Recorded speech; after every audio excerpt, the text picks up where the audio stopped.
Okay guys, another video for today. Unboxing time. I know exactly who this is from. So let's see what we got in there. I have the camera facing down because I don't want you guys to get my address and start sending me all sorts of weird shit like what happened last time. Freaking my old... Or was it on this YouTube channel? Yeah, it might have been this at my old house.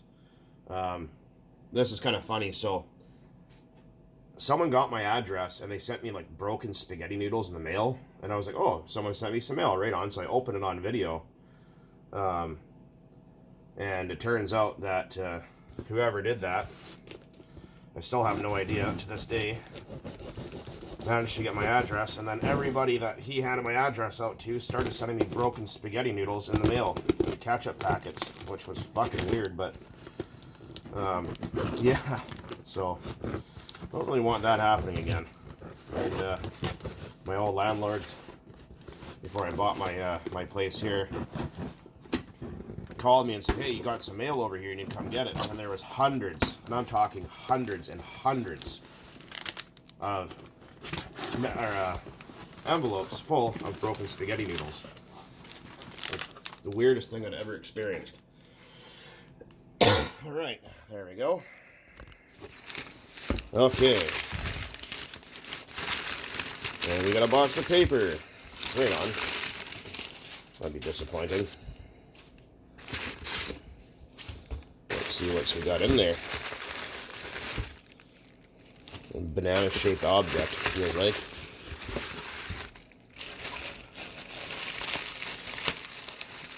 Yeah, need two hands. Okay, so this box says it's from Rick Ritter, who is a machinist and an amazing person that makes a lot of the Polaris 400 two-stroke parts. Go check him out. The guy does amazing work. Oh, look at that. And he used to make expansion chambers for RC cars. So we got one here. I think this one's for...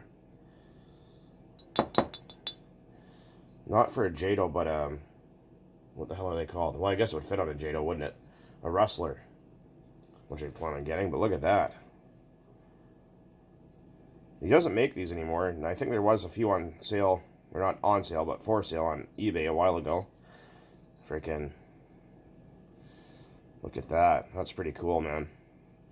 Let's see what else we got in there.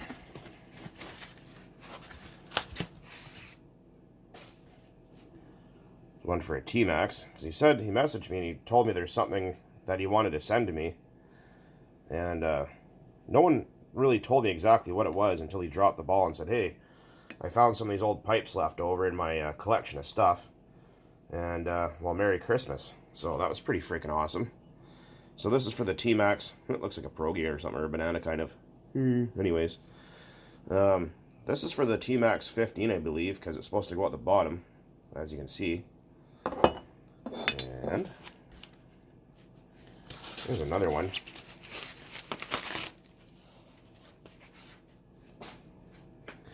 You can tell by the little bit of corrosion, these things have been sitting around for just a minute. These are all brand new old stock Rick Ritter pipes. That's freaking wild looking. That's for the side exit for the normal T-Max. Pretty freaking cool looking stuff. And what the hell is this one? Oh, cool. Check that out, a freaking carbon fiber one. Wow, it's so light. That's freaking wild looking. That's badass. Fucking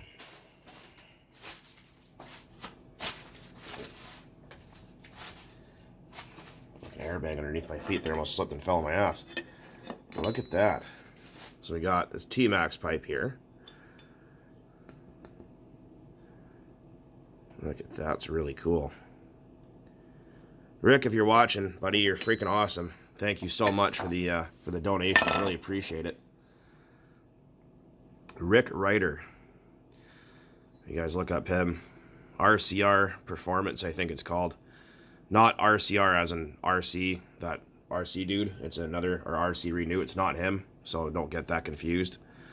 But Rick Ritter, if you Google him and his parts and expansion chambers and everything else, the guy's freaking legendary. So go and give that guy a check out there. But look at that. I can't wait to hear what these sound like. I bet they sound freaking hilarious. I mean, my ERCM pipe I love that thing. It's freaking deadly and it's super loud and I really like it, but I've never seen pipes like this before. This is really cool. Really neat.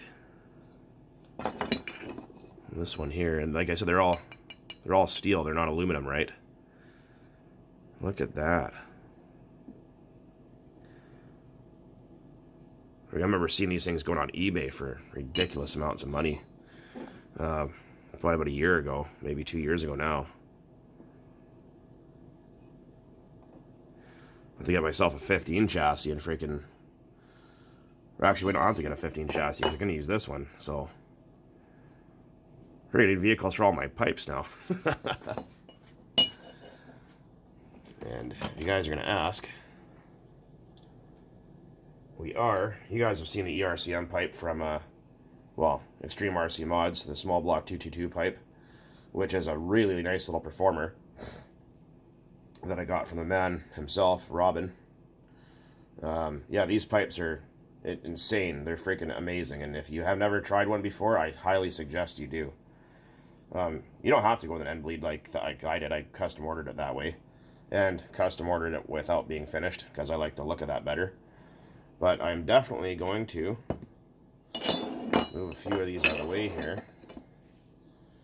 and try these on the T-Max when it's not so freaking like minus 50 and snowing outside.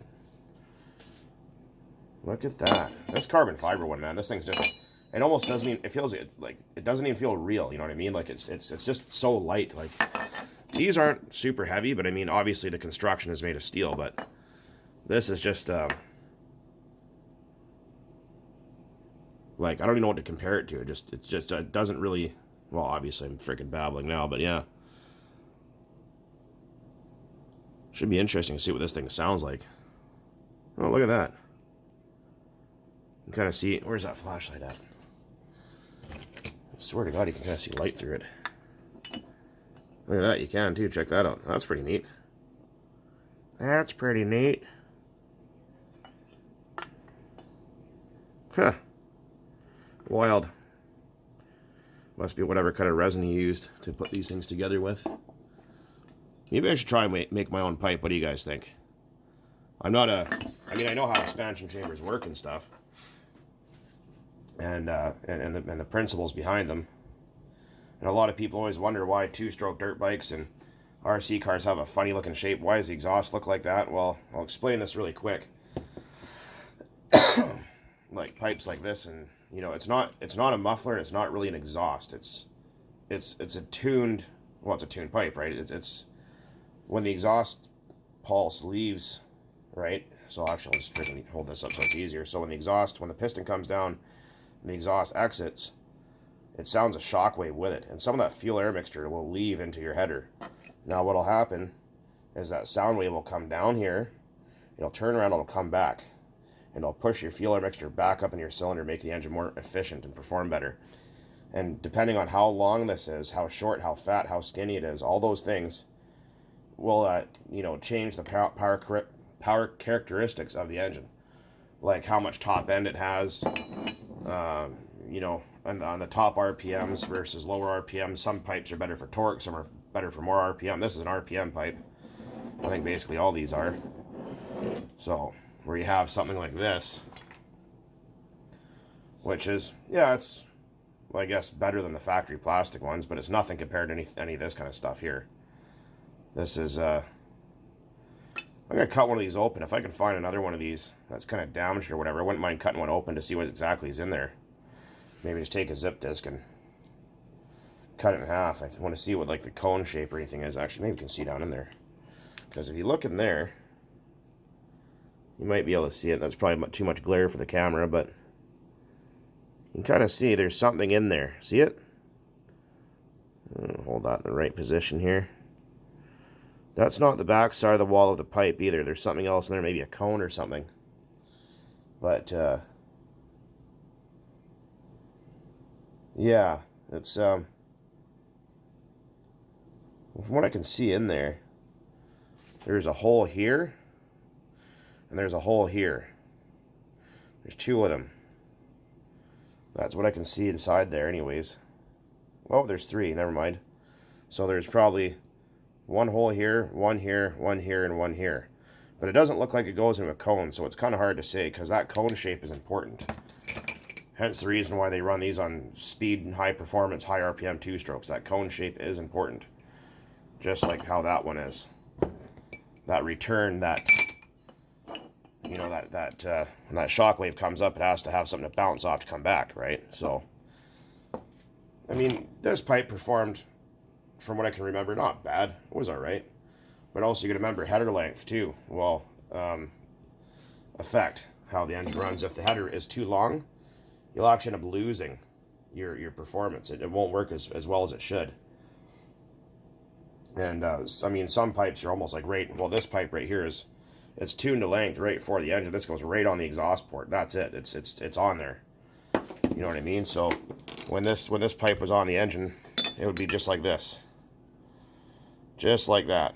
And that engine is set to run at, I think, 36,000 continuous RPM, wide open until it's out of fuel. So yeah, there's header length, header size, diameter, all this kind of stuff does make a difference. Because I mean, the what the hell are they? The THS pipes, like the T-Max ones. I'll go get. I have one. I'll be right back here. Hold on. Okay, we're back. So you can see. I mean, these pipes, they're not bad. They run all right. They're better than the factory ones for some applications. But see, the problem is here is that header length, especially those dynamite ones that don't almost do a corkscrew and a half, and the header length is probably almost 6 inches or 5 inches before it gets to the pipe. That's not going to do you any good. You want a nice little short header like that one. Thanks for Nitro RC. I'm pretty sure that's what that came from. You can see how much longer this is compared to that. That's not really going to do you any good. It looks cool and it sounds good, but at the end of the day, it's not really what you want. I mean, if you were to put any one of these pipes against this THS, I mean, it'd blow it out of the water. I mean, I noticed when I had this on the 3.3 last time and on the Dynamite 19, it performed like, it did seem better than this pipe here. Like it did, or actually no, it didn't. This pipe actually had better top end than this one did, because the header length was a lot shorter. I was also running the factory Traxxas header, which is a lot shorter than the THS one here. And I noticed that the power curve was different. Like, it just didn't have that top end to it. It just, the grunt off the bottom end and the bin range was fine, but it plateaued off. And if you don't know what you're listening to or listening for, you might not notice it. But when I switched to that header and that pipe combo and then retuned it on the 3.3, it freaking completely changed it. I was like, holy shit, this is like normal 3.3 stuff, and then 3.3 being like severely booted in the ass. You know what I mean? Like, it freaking really lit a fire under it. Figuratively speaking, nothing actually lit on fire. But yeah, no, so pipes and headers and all that kind of stuff, a lot of people don't think it makes any difference. You'd be very wrong to believe that. Like I said, these ERCM pipes are bar none crazy and the best out there.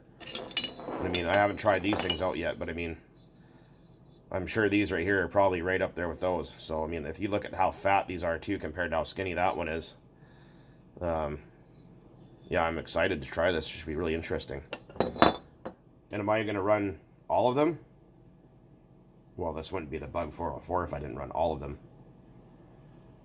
We're going to run handmade connecting rods with these pipes too. But anyways, what I was also getting back to is, like I said, I understand how these things work and why they work and whatever, but what I would like to try to do, just for shits and giggles one day, is find a couple little chunks of steel. I got a little wire feed.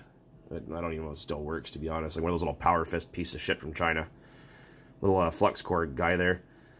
Or I might even braze it together, is actually try and make my own pipe for something to do one day. See if I find some sheet steel off a fridge or something, beat it out, and or you know, weld up all the seams and put high pressure water, air to it or something and expand it. Hopefully that exploding in my face, but yeah, I wouldn't mind trying to recreate a pipe.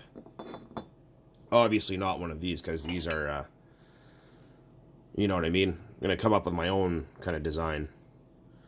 But I wouldn't mind trying it just because. Because why not? Even if it doesn't perform well or anything like that, if it just sounds and looks cool, that's all that matters to me, really. I mean, I like all-out performance, don't get me wrong, because that's why I run crazy shit like this, but yeah, one of these days I'll try something out. But I just want to give a big shout out to Rick Ritter again. You're freaking awesome. Go check him out. If you guys have the liquid-cooled 200, or not 200, two-stroke 400, what are they, Trail Masters or Trail Bosses or something like that, and he does all sorts of cylinder heads and big bore kits and expansion chambers and all sorts of shit. So, yeah, if you like those kind of things, all sorts of crazy two-stroke stuff, go check him out. Go check out his website there. But anyways, guys, as always, thanks for watching. Keep on burning nitro out there. Make sure when you buy a new pipe to select a good one. Later.